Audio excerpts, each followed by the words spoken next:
أعوذ بالله من الشيطان الرجيم. بسم الله الرحمن الرحيم. والنازعات غرقا والناشطات نشطا والسابحات سبحا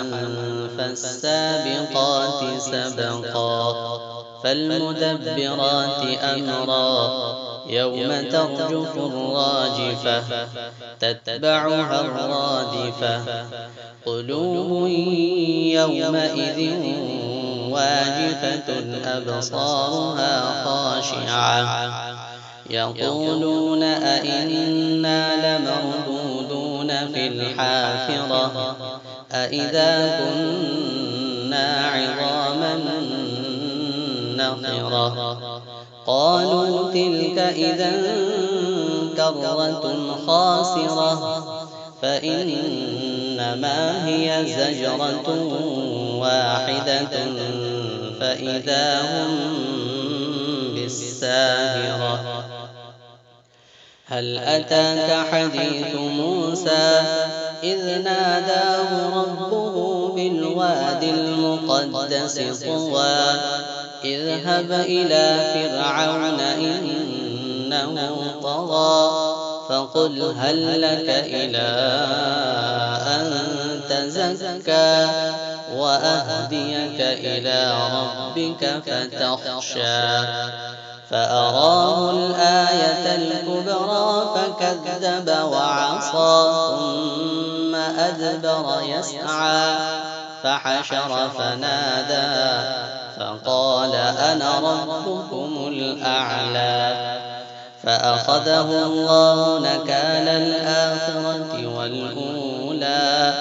إن في ذلك لعبرة لمن يخشى أأنتم أشد خلقا أم السماء بناها رفع سمكها فسواها وأغطش ليلها وأخرج ضحاها والأرض بعد ذلك دحاها أخرج منها ماءها ومرعاها والجبال أرساها متاعا لكم ولأنعامكم فإذا جاءت الطامة الكبرى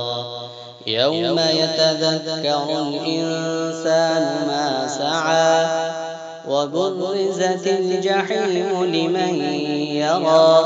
فأما من طغى وآثر الحياة الدنيا فإن الجحيم هي المأوى وأما من خاف مقام ربه ونهى النفس عن الهوى فإن الجنة هي المأوى يسألونك عن الساعة أيان مرساها فيما أنت من ذكراها إلى ربك منتهاها إنما أنت منذر من يخشاها كأنهم يوم يرونها